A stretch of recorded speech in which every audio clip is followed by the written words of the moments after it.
You also worked with the Backstreet Boys in the mid-90s. How did you first start working with them? I got this videotape in the mail randomly of this group that wanted me to work with them. And it was 5 white boys in Orlando, kind of choreographing their own stuff, and was wondering would I come on and help them. I was like, they got a little something to them. Let me go check them out. And it was so wild because I would go to Orlando and work with them. And then they finally came out, but they hit big in Europe before America. And so it kind of allowed me to travel a lot in Europe and really get to see the world without having a lot to do, because they would be so busy during the day that we'd have only a couple hour rehearsals here and there. And we really had a great time traveling all over the place. And then they set up for the US, and we were able to kind of get better and better from all the traveling and the success in Europe, that once we hit the US, they were so polished and so amazingly good for a guy group at the time that it just exploded here. And it was really an interesting and fun project to be on, because I had been working with hip hop for so long that working with pop was just a different type of game, because you had access to way more toys to play with, way more higher budgets to work with, and bigger scale tours to put together. So that's when I learned a lot about lighting and props that fly across the sky, and when your imagination can really run wild and go there. It was really cool. Were you trying to blend hip hop and pop in the choreography, or what were you? Yeah, hip hop is pop. Yeah. And so I always just did what I did. And so if you hired me, that's what you were going to get, you know? So eventually hip hop became the most popular dance out there. And so when I say hip hop is pop, that's what I mean. It's just popular and it's everywhere, and it's, yeah. So we did some fun videos together. Joseph Kahn, and did Everybody, Backstreet's Back. That was really a fun one to do. We did a lot of theme stuff. We added props with the chairs. So we just had a lot of fun. Yeah. That's the haunted house Halloween themed one, right? Mm-hmm. So there's moments when they're kind of each soloing and there's a group dance. Mm-hmm. So talk a little bit about working with them in those different capacities.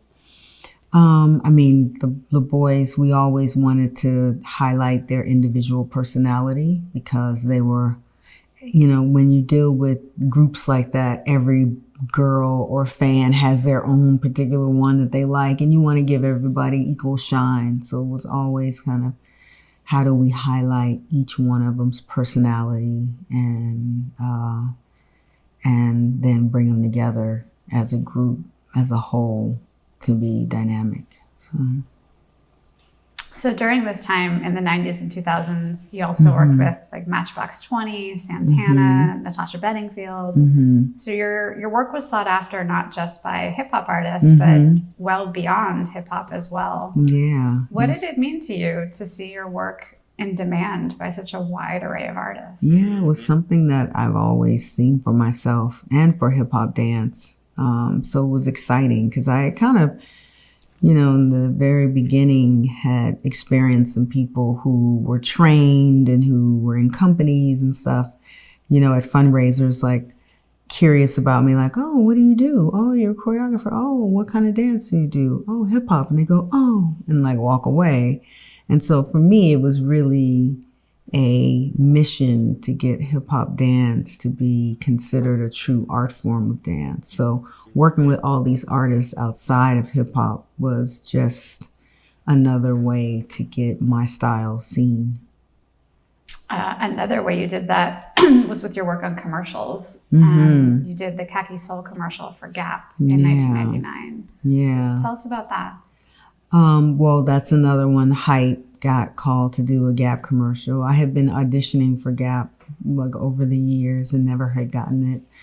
And so when Hype got the video, he brought in all his people. And as we went through the casting and they understood like the people that I brought in and my energy and vibe, they immediately liked me. And on set, when one of the dancers didn't work out, they asked me, Fatima, would you go to wardrobe? Would you be interested in dancing? And I was just like, okay, if I must, if I must fill in, even though it was like a dream come true for me.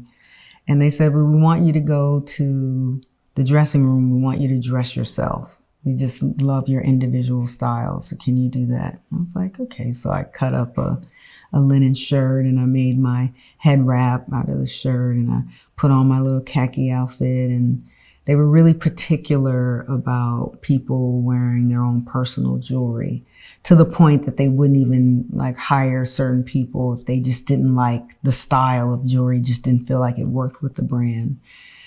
So they asked me, Fatima, can you take off the big hoop earrings? So I take them off, but as I see my reflection of myself in the camera, I'm like, guys, I can't do the head wrap without the hoop earrings. They kind of just go together. And they're like, give her the hoop earrings. So I did the commercial and I opened it and I ended. And it was a wonderful experience. And it ended up being a years long relationship that I had with Gap of doing so many. But it was a month later where I was in New York and I was coming back to LA on a really early morning flight. And so you have like that 5 a.m. pickup and it's still a little dark outside. And so we're driving to the airport. I'm in the back of the car service and we stop at a light and I look over and there's a Gap store. And in the store, there's a mannequin dressed exactly like me with the head wrap on and the hoop earrings. And that's a moment where I realized that I can affect culture and I can push culture forward in a whole different way, that I'm not just a choreographer, that I have more to offer. And then I started doing more and adding more of my ideas and cultivating creative directing and all those things. And what was it about working with Gap that you were so interested in? You said you'd auditioned many times. They just did the coolest commercials at the time, the coolest, like, they just had, like, it was just such a vibe to be in a Gap commercial. So I just wanted to tick that box. And then I ended up ticking it over and over and over. They kept putting me in more and more. And then before the pandemic, I actually did one with my son and he's dancing with me. I did one pregnant. That one didn't come out. I was just choreographing it, but the whole crew, we actually did it. It may be in one of my like videos stuck in storage, but we had filmed the crew doing it and I'm pregnant with my belly. And then I do one where my son is in it dancing with me. It was like so great. That's lovely. Yeah. You made your, you made your theatrical debut in 2003 with the play Radiant Baby. How did that come about and what were some of your takeaways from working in theater? Yeah, George C. Wolfe, who was head of the Public Theater at the time, directed so many incredible plays. He was up late one night and BET was on and he saw a music video and was like, whoever did that has to do this play. And so they called me in to meet him. And after doing my research of him bringing the funk, bringing the noise and Jelly's Last Jam and like all this theatrical work, I knew that it was like, ooh, this is going to be, interesting. So we sit and talk and he was just like, oh, I have to get you out of LA. I have to get you cultured in New York because I was so not a theater person. But he loved the rawness and newness of me. And so it was really funny because I was asked to do a Shakira tour or to do Radiant Baby. And the Shakira tour would have paid me 100%, 100 more times than Radiant Baby. But when I sat and talked to George, I felt the genius that I was around. And I wanted to it felt like going to school on scholarship. And I really was in that time of my life of where I wanted to really learn and grow and do more things. And so I went with Radiant Baby, and it was such an amazing experience. I'm so used to choreographing for the camera and directing, but I'm so used to being able to use the edit as my friend, being able to cut here and cut there, so that choreographing for the stage was so different for me. I had to use my brain in such a different way. It was quite challenging for me. But I figured it out. And I'm glad I did do it, because on the horizon was Dreamgirls. And Dreamgirls was the first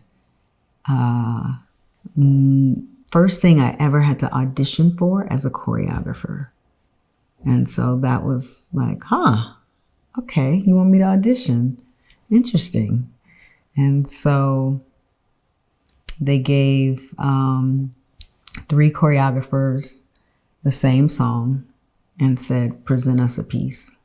And everyone sat down and watched it and was like, well, it's clear whose movie this is. And I got Dreamgirls. What did you do for your audition?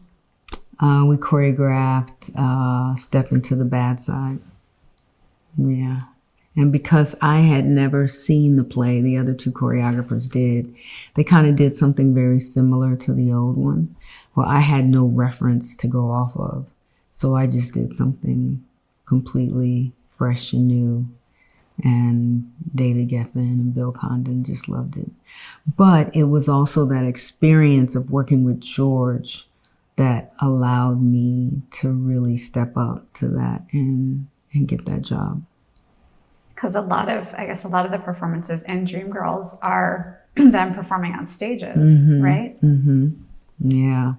But also it was a lot of telling the story with the dance, and that's what working with George really taught me, is how does the dance push the story forward, and how does it elevate the story, And so then Bill Condon came also with his theatrical ideas coming off of Chicago, and everything was really I've really had some incredible directors that I've worked with along the way that really helped me shine as well and grow.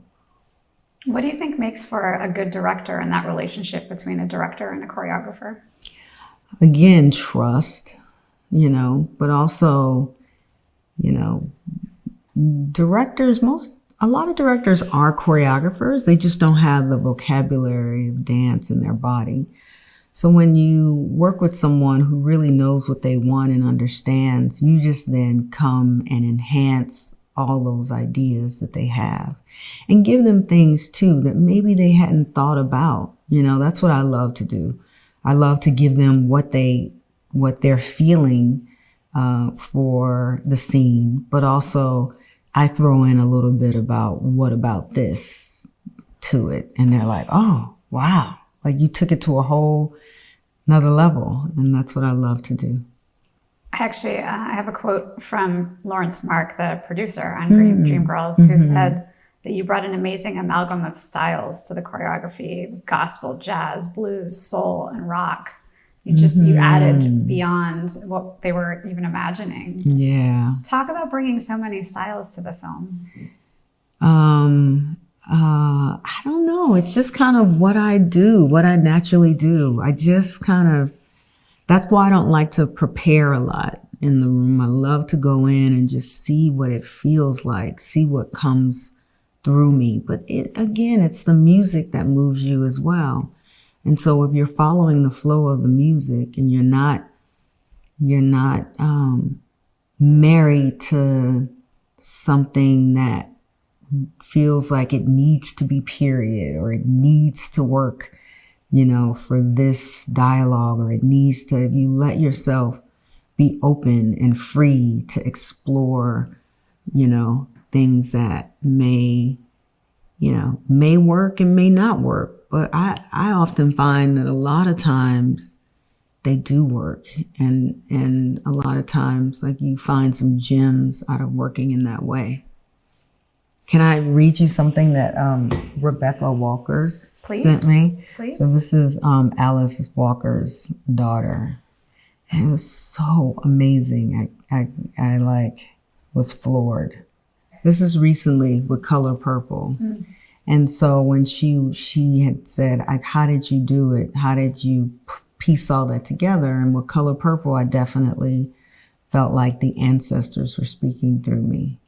And so she says, yes to your, and then also Color Purple is such a movie where my mom came home and told me and my sisters, like, you have to see this movie. It was like the first movie. Have you ever seen The Color Purple? Movie that we all went to together in that way. That was like, my mom was so in awe of the film and wanted to share that with us. And so she wrote, yes to your mother, yes to Blitz, our director, but really, Fatima, yes to you.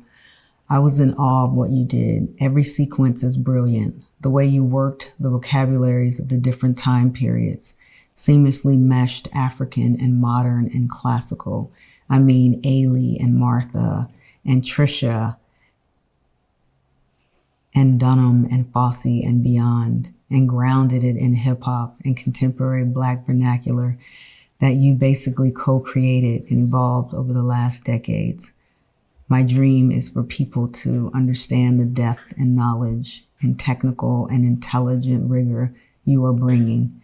But even if they don't see all the ingredients, I know they will love the cake. And then I went and saw the movie. Isn't that pretty amazing? That's gorgeous. So to come from like this little girl going to clubs, loving hip hop, and then able to like bring it to the world stage the way I have, it's really been like a dream come true. But definitely The Color Purple for me is, it's a masterpiece of like all the training that I've had along the way and all the little things that I've picked up along the way. And that's coming out later this year? Yes. Yeah. We'll look forward to that. Yes. So going back in time again a little bit now, you did Radiant Baby. Was it around that time when you were in New York that you took some classes at the New York Film Academy? Yeah, that's when I took classes there. I really wanted to, people kept trying to push me in front of the camera. Like I had a Coca-Cola commercial running then. I was doing Gap commercials, and I had even started like doing hosting with MTV on some TV shows and stuff. And people really were pushing me there, but I really loved being behind the camera.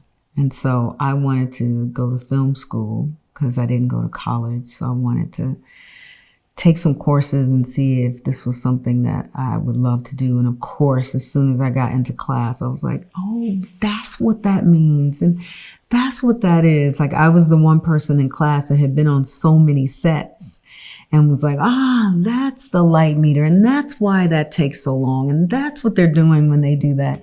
It was just so like, wow, to be able to like really understand how a set is run and works was just, I loved it, and really ingrained in me, wanting to be behind the camera and creative and direct or creative director, all the things, but definitely to keep on using my creativity in a bigger way. And it really helped me as a choreographer to take these classes as well. And then you started to direct music videos in the 2000s. Yeah. Was Hey Mama the first one that you directed? No, I directed this reggae artist named Mr. Vegas. It's this song called Heads High. I directed that, and it was... Tell me if you ever heard of that song and if you like it. It was the girl that I made a deal with the girl I was living with, a friend of mine in Brooklyn. I was like, I'll decorate the room if I can stay here and go to school, and then she worked for the record label, and then she was like, oh, we have no money for this music video, and I was like, I'll direct it. And so that's my first music video. And then the crazy part about Hey Mama is will.i.am used to be one of the kids battling in the clubs. And so he was a little under me. I had already done Remember the Time by the time he met me in the club. But he would, you know, as we'd all be in our battling circles, he'd be like, I'm going to work with you one day. And I was like, yeah, all right. And so to be able to direct for him, and yeah, it was great. I love when full circle moments like that happen. It's like such a wonderful thing.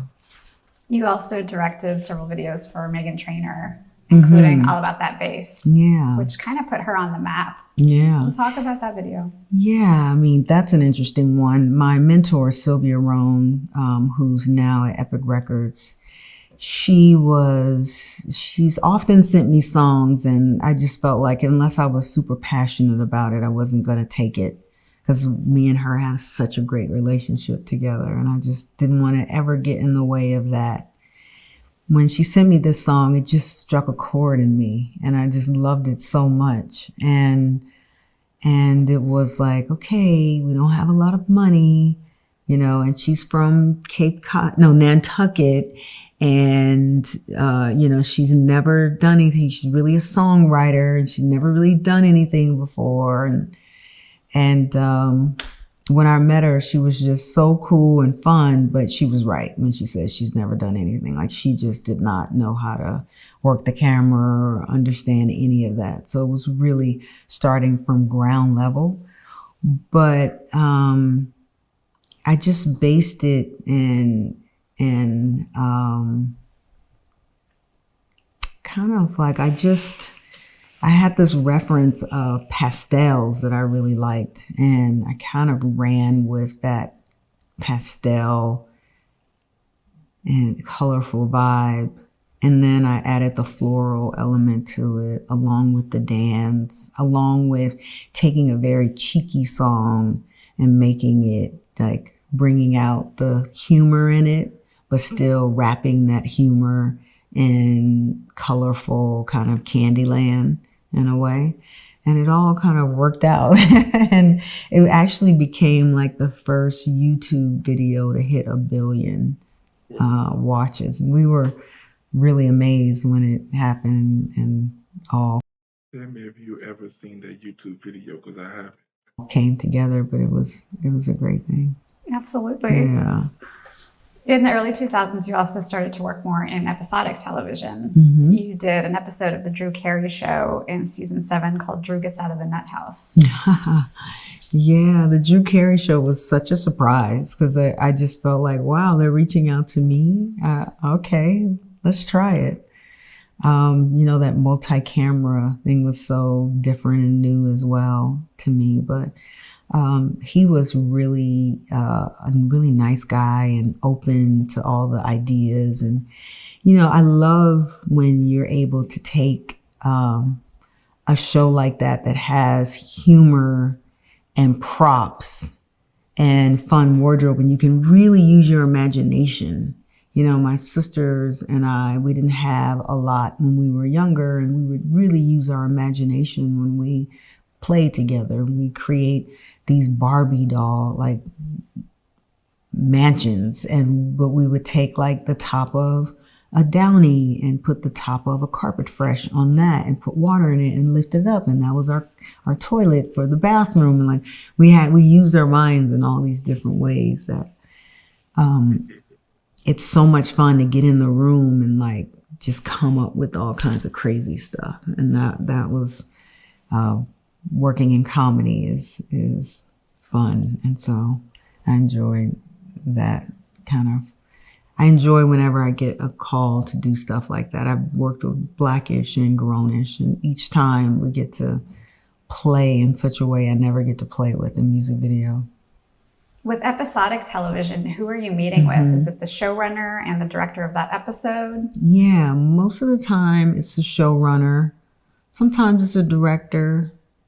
Sometimes it's even like the producers and the writer. The entryway is always like I get plopped down into it depending on who's kind of taking that responsibility of that episode.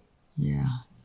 And then how much time do you have for an episode to work out everything? Oh, it's pretty quick in that world as well. And that world is really quick because sometimes I'm getting the actors when they are just in between scenes. So I may have to put together the whole thing and then they come in for an hour or two and then I give it to them and then they have to go back to work. So it really is a fast turnaround. We wanted to talk about a few episodes of Blackish. Tell us about choreographing the Juneteenth episode. It was the season 4 premiere. Yeah, that was really cool. They, Kenya Barris just had. Have you ever seen the Blackish TV show? What are your thoughts on it? A great idea of creating and uplifting that holiday, which is now an official holiday.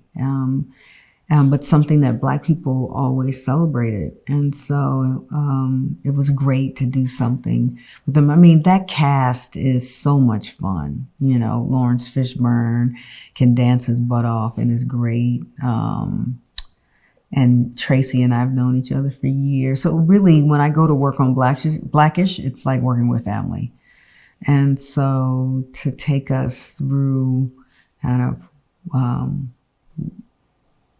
our ancestry, our where we are in America and why we celebrate this holiday and what it means to us and all that was just like a no-brainer to come together and create something fun. And it was staged like a play. It's like a proscenium. Yeah, I mean, and the comedy, the ability to mix the comedic timing with the dance and work with people who are really good at that, is always so much fun. Yeah, I wish I could write. I'm just not a writer, but I wish I had that skill. Yeah, that was a good time. You also choreographed the season 5 episode, their 100th episode of Blackish, which was a tribute to Prince called Purple Rain. Yeah. Tell us about that. That was fun. Prince was a really good friend of mine, and I worked on a lot of his music videos and some of his stage shows and stuff. So to recreate him with people who are basically like family was so much fun, and again, being funny and pulling out dance when people didn't know or think they had dance in them. It's always like that when you're working with actors. They're just not quite sure how they're going to be able to do this or if they're going to be able to pull it off. But it was a good one. We had some fun time. I had read that Prince once paid you quite the compliment. Who told you that? Something about Miles Davis comparison. Yeah, I had brought over some dancers for him to see, and he was like, yeah, they're good, but they're not you. And I was like, oh, P. And he goes, you dance like Miles Davis plays the horn. And I was just like, floored. Yeah. That's incredible. Great. Yeah. We wanted to talk about a few TV movies that you choreographed. What would be the best compliment you've ever gotten? Choreographed as well in the mid-2000s, Lackawanna Blues, an HBO movie. Lackawanna Blues with George Wolfe again. That was us working together again and collaborating. Some juke joint stuff. It was Mos Def playing. Caledonia. I love you. I can't remember his name right now, but I love that because it I love working with George. He's such a genius, and I love how he just makes things feel like you're just in it, and it's just so natural, and like it doesn't necessarily feel like a choreographer has come in there and put it all together. It just feels like everybody's just having a good time, and I love that about that film. Yeah, getting to work with George, so awesome. You also choreographed Their Eyes Were Watching God, which took place in the 1920s. Yeah. So how did that time period impact your work? Yeah, it's you want to stay true to the time period, even though there's not a lot of information out there on how they dance. There's little stuff out there, the cakewalk, the little, things in that time, but you kind of have to use your imagination as well. And then push the envelope a little bit and see. But this was, it was a very specific scene with Hallie and Michael Ealy. And,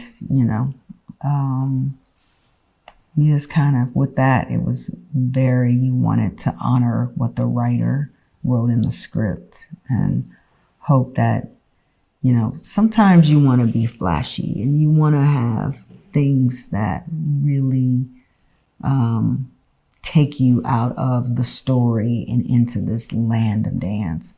And then sometimes you want it to just feel quite natural, like they just did it on their own without any help.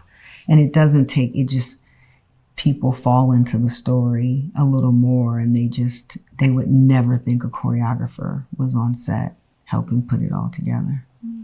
Yeah. For time periods where there might be a lot of research, like Motown, where you could go look at performers in the 60s performing, will you go look at original performances 100%. For inspiration? 100%. For Dreamgirls, I went and looked at just Michael Peters' interviews. They had done some TV shows with Dreamgirls. But I really just wanted to get into Michael Peters' mind, what was he going through and feeling when he choreographed this, and what him and Michael Bennett were so close together. I really just wanted to learn and get to understand their relationship, because then that better just informs me of how to move forward as well. I'm really quite interested in the people who have come before me and who paved the way before me, and understanding their obstacles and struggles and what they've done to elevate the art. And so sometimes it's just really diving into that world and experiencing people. For instance, even with Color Purple, I took liberty to go, stepping in Black fraternities had to come from somewhere. So it came from slavery, and then before that, it came from Africa. So what were the different ways that it evolved to now we have stepping? And if you go back and then start to think about where that, the drumming in Africa and the African dance, into the stomping and the cakewalk, into certain things that slaves would do on their own when they had their own parties and were allowed to dance, what they would do, to then this very dynamic stepping that has come from fraternities. So, in that I give myself a little grace to take some moves and play around. And then, like I said, sometimes it's just the ancestors that speak through me in the room. Yeah. Let's take a little time to talk about the craft of choreography. You talked a little bit about what you enjoyed earlier, your favorite parts of the job. How would you define the role of a choreographer? The role of a choreographer is... Before she answered that question, how would you define the role of a choreographer? To bring movement to life, to bring music to a uplifting place that really, you know, you can watch a choreographed dance and love the songs so much better, you know. Dance helps just uplift anything it's around. And so I think, I don't know, choreography is just the ability to translate what you hear into a movement of excitement. Because it's like, it's so funny how you can take one piece and let 3 different people interpret it their own different way. And it's because of like, someone can be really quirky in their manner, and so they come at it in a quirky way. And someone can be really elegant in their manner, and they come across it in a very elegant way, you know? But it really just, it highlights everything it's around and like brings it to life. Along those lines, how do you think choreography can impact storytelling? Big time. I mean, it's shown over and over how it impacts storytelling, you know? When we're telling a story, say for instance, even Dreamgirls, like, you know, you're choreographing to something like Step Into the Bad Side, where they're, you know, singing about, you know, crossing over to this other place, and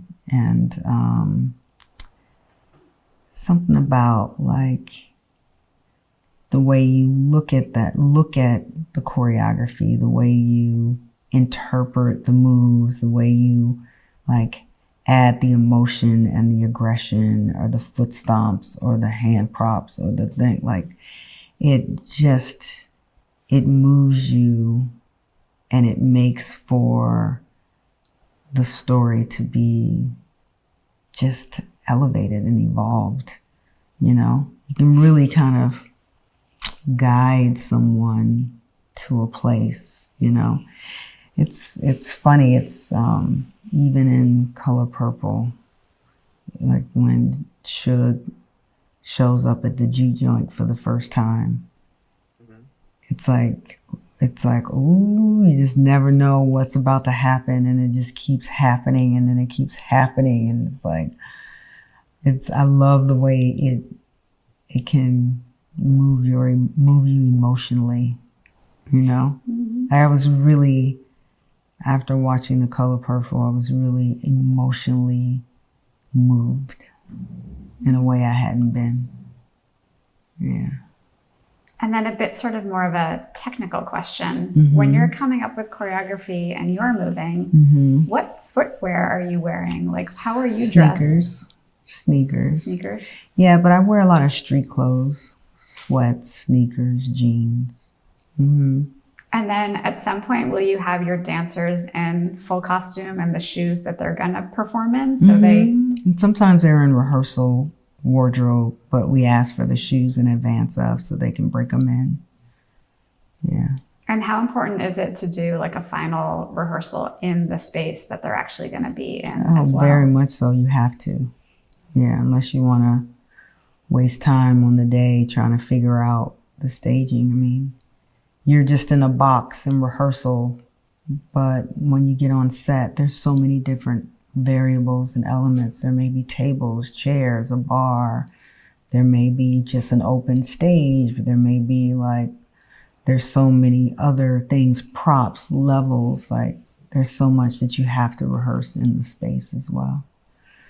Yeah, I used to rehearse with heels on. I just don't anymore, unless it's absolutely necessary to be in that. Yeah. You've talked a little bit about differences for choreographing for stage and for camera. Is there one space where you feel freest, like working in film or music videos or stage? I think concerts is where I feel the freest. Why is that? I really like concerts because you're able to control the emotions of people, and you're able to see it in real time.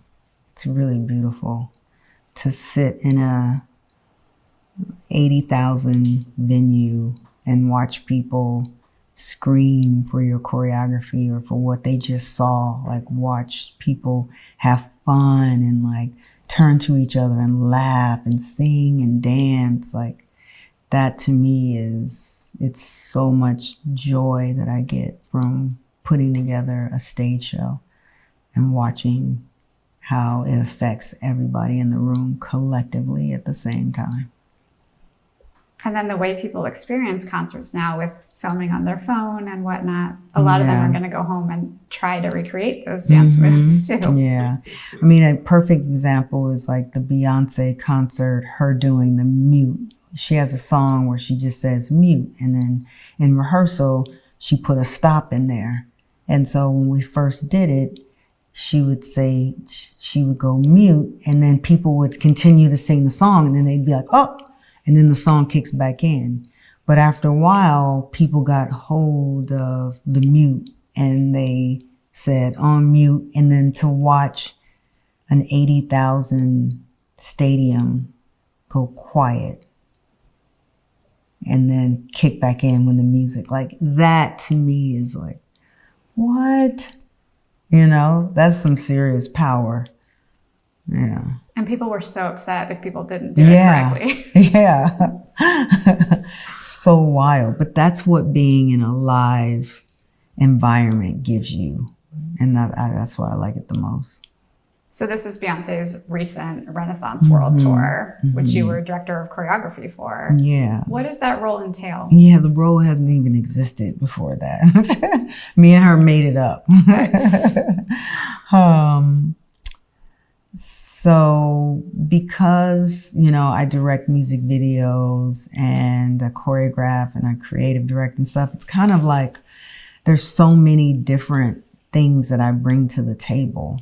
And when you hire me, you're going to get it all. It's a mixed bag, and all my many talents will come with me. And so we were just trying to figure it out because she worked with so many choreographers. There was the old choreography. There was some of the new visuals that she hadn't put out, and she had worked with different choreographers. And then she had started recently working with my team, and we did the Oscars with her, and I did a commercial and all these things. And we knew each other, of course, from Dreamgirls, but even before that, I had worked with Destiny's Child. And so we were just trying to figure out what my title is, because she's the director of the show. Like really, that is the brainchild of her. It comes from her imagination. She needs someone to help execute it and put all the pieces together at the same time, like throwing ideas at her to see if something like that could work. And so it's like, we know that you're not just a choreographer, and we want to respect you there. So what about director of choreography? And we were just both like, that'll work. And I like it a lot, because a lot of people think that choreographing is just making up dance moves. And it really, that's less than half of it, to be honest. It's really so much more that you have to be able to deal with, be able to understand what the director's needs are and wants, and be able to give them that, but also in the moment be able to adjust really quickly and have that ability to be malleable in those moments. You know, I think that's one of the reasons why I work so much, is because I can actually in real time, in the moment, like come up with something that works for the camera, for the scene, make those changes and not be so rigid and stuck on what I feel like I created, and so it can't, be changed. Mm-hmm. So yeah, I love that, director of choreography, and I'm going to run with it. It sounds amazing. One of the most iconic moments from the tour started in Paris. Blue Ivy began performing part of the choreography, and her My Power solo, just people super connected with. Yeah. Can you tell us a little bit about how that came about and some of the choreography that she's doing? Yeah, well, she wanted to learn a song, and Black Parade, from being around all the rehearsals and stuff, Black Parade was the one that Blue actually was like, I want to learn that one.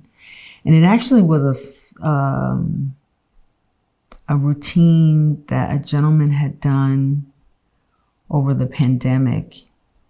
He lives in LA, but was back home in North Carolina. And he choreographed the song and with his friends back home and recorded it and put it out on Instagram. And then she happened to see it, Beyonce.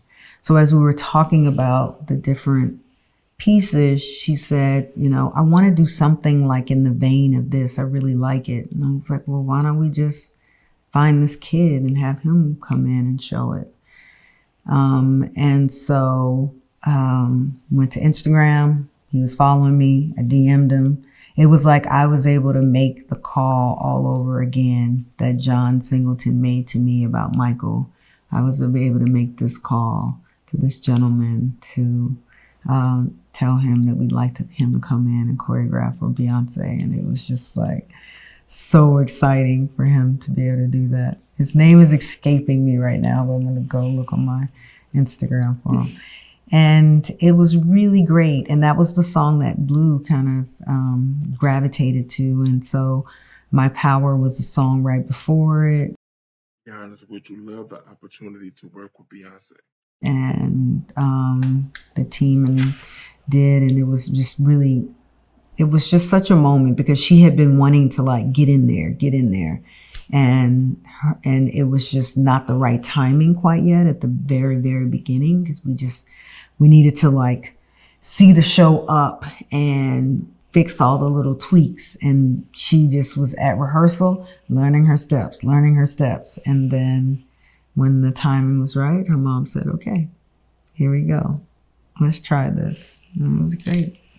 It's also just so beautiful to see Beyonce watching her do Isn't it? This mother-daughter connection. Yeah, it really is beautiful.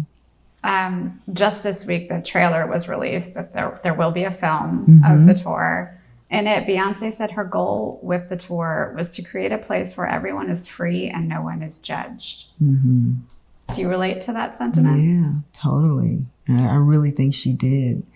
I'm in the process of helping edit that film right now. And I just said the audience is the third character in the film because everyone came in their outfits and everyone's families are dancing together. And so many different walks of life are there at that show. It's just like, it's amazing to see. And, you know, it's the power of her music and her creativity that makes it all happen. Absolutely. Yeah.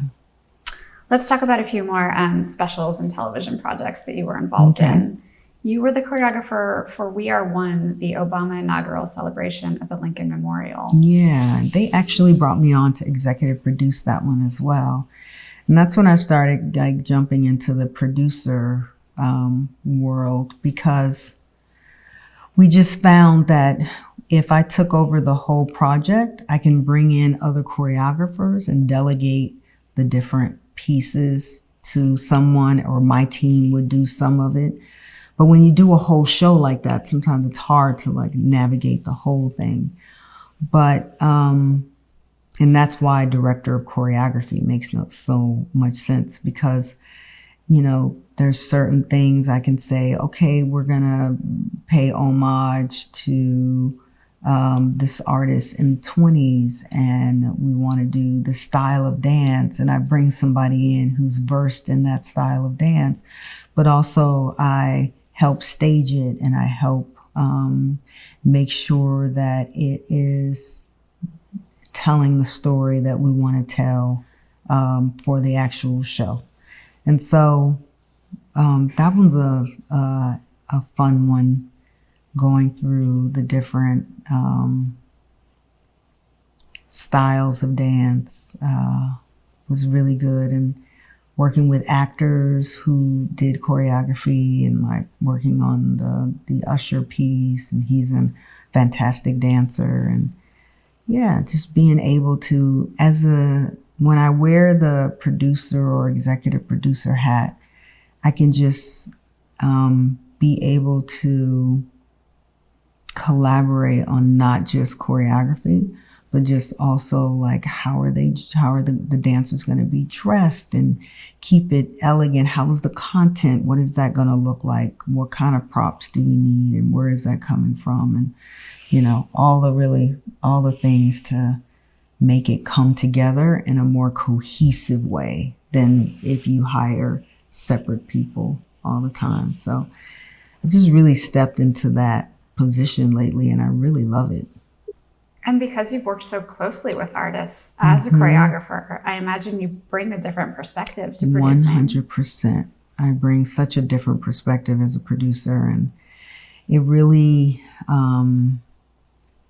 it just elevates to what I do, because like ultimately it's all in my head, right? Everyone's trusting that when we hire Fatima, that part of our world is taken care of, and we don't have to worry so much about that.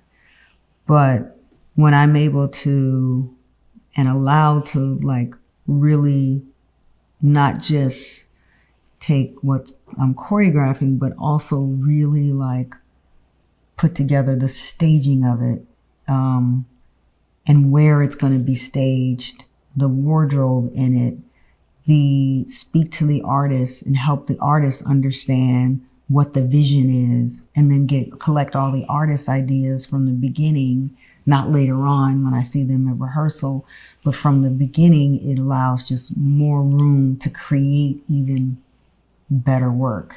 So it's good all around. You returned to the White House in 2016 when you taught a masterclass with Debbie Allen, Judith Jamison, and Virginia Johnson. What was that experience like? It was really great. Debbie is one of the reasons why I'm dancing, watching Fame growing up. And so it's always great. We're doing something together right now.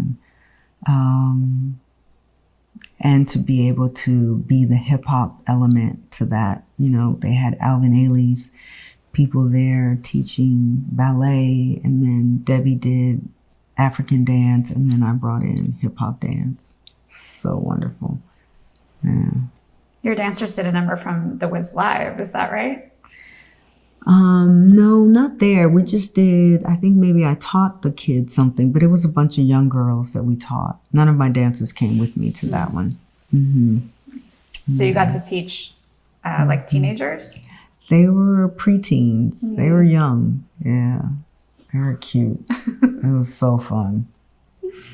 Well, let's talk a little bit about the Wiz Live, which was an NBC special in 2015. How did you come on board for that project? I had worked with Neil Marin and Craig Zayden. They watched me stage the Oscars with Pharrell, and I come in, and they were like, wow, we can't believe she mounted that so quickly and made that so great. Like, who is she? And so I also worked a lot with Kenny Leon, the director, and I love him. And so it was kind of a great family project to do. I loved The Wiz growing up. That movie was so awesome. And Craig and Neil are, they rule that kind of television musical world. And so we just together had a good old time. Were you influenced by the choreography in the movie? I wouldn't say necessarily the choreography, but the theme of it, the funness of it, the exploring outside the box of it, like when we went to the Emerald City, they were all voguing and for mine. And so that was an idea that I brought to the table, just trying to push the envelope and take other styles of dance and elevate them and give them a world platform, the same way Beyonce's done with voguing. And so, so much fun with that one because you're working on this like fantastical world of like costumes and poppies and characters. That's my favorite thing to get to do. How does the singing live aspect impact choreography? Like, will you hold back on really intense choreography knowing that someone has like breath work to do? 100%. You have to find those moments where it is, where an actor can take their time to breathe and find those moments where, or create the moments, like you create dance breaks for them where they don't have to sing and dance at the same time. There's all kinds of little tricks that we do to make you think like they're doing more than they actually are. Yeah. And there were some Cirque du Soleil performers in that as well. Did you choreograph for them, the aerials?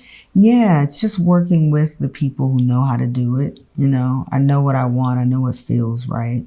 I know. And then a lot of times it's like, okay, we have a set. Show me some of the tricks that you do. Okay, from there you go, can you do that, but instead do it like this and make your way through here? And, it's ways around we all are speaking the same vocabulary language. We just have to they just have a different dialect, and then I like, oh, what's that? Oh, that's interesting. Show me that. Oh, you figure it out. And then let's talk a little bit about, in the 2000s and 2010s, there was this proliferation of dance competition shows, Dancing with the Stars, So You Think You Can Dance, and then also programs like The Voice that had staged performances with a lot of dance. You were involved with several of these programs. How much time do you have to work with an artist on something like that? Is it more like the episodic pace? Yeah, it's the episodic pace. Yeah. And it really depends. Some artists want to work longer than other artists want to rehearse more. Also, if you're on tour already and you're already in the mix of things, like it may need just a little tweaking to make that work. Or you're coming in fresh with nothing at all, then you may get a little time. But people will be surprised. We don't get a lot of time to do what we do. Yeah. And you actually performed on Dancing with the Stars in, I think, 2007. Yeah, I think that was like, I'm not doing this ever again. That's when I hung up the dancing shoes. I was done. I was like, okay. It had been like 6 years at that time since you had performed. I was just tired. Yeah. Done. Yeah. Prefer to be behind the camera. Prefer to be behind the camera. Remember that episode of Dancing with the Stars that she was in? And then starting in 2014, you were creative director for several performances on The Voice. Was it Pharrell that brought you in? Yeah, so once Pharrell became a judge on The Voice, he brought me in to work with his team. And what does a creative director do? What was that role? Well, I was a segment producer for it. So for that, whoever Pharrell's, and then I did Pharrell and Gwen Stefani's as well. Whoever their contestants were, we would create all their performance looks, and then I'd create Pharrell's performance looks, and then some of the other artists that would come on to perform. So you basically creative direct it where you pick out like the lighting, the staging, the wardrobe, the whole overall look of what that performance is going to be. And then how long at that point had you been working with Pharrell? Because you guys have been working together for many years. Yeah, for many years. I mean, we have known each other for such a long time. I choreographed so much music that he had produced. We've known each other from being around. But it was when we connected back again with the music video Happy, which came about like sort of out of the blue. It's, they're like, we have a song for the Despicable Me soundtrack, and we have these French directors who came up with this great idea, but it's very ambitious, and it's just quite a lot of dance, and we need you to help us out. And we just had so much fun doing that music video.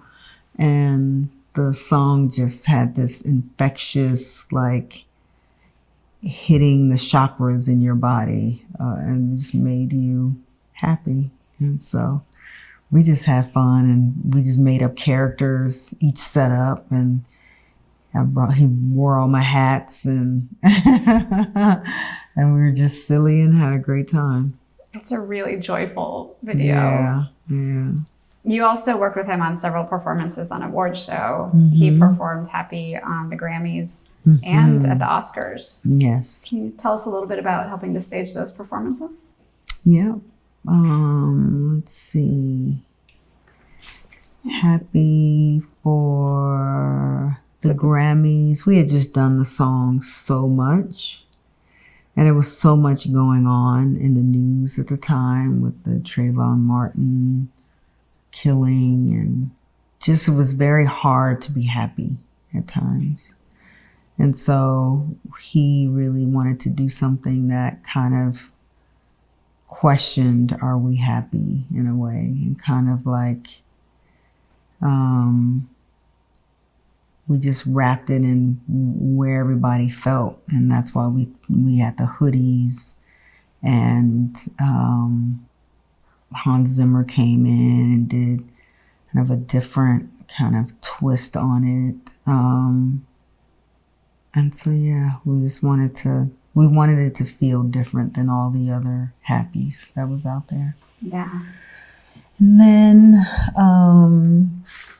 the Oscars was so happy. I was so happy for him to get nominated and everything. It's always fun when, the first time I met Pharrell was at a farmer's market with my son in my belly, and it's just so good to see your friends really be so successful. They're so talented, and for the world to really get to see them and experience them is so great. So the Oscars was fun. It was like, standing in the wings with him while he, right before he goes on. It's just so awesome. And that one, I think he went into the audience and just going around, people would get up and dance with him. A lot of energy. Yeah, it was great. We sent pre-video in advance to all the actors who were participating so that they would know what was going to happen so they can join in and have fun with us. So great. Yeah.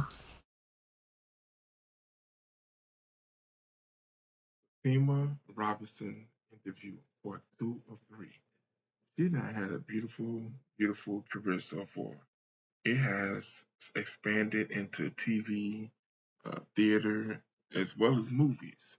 Let me know what form of work uh, do you like most about her, and what do you like least?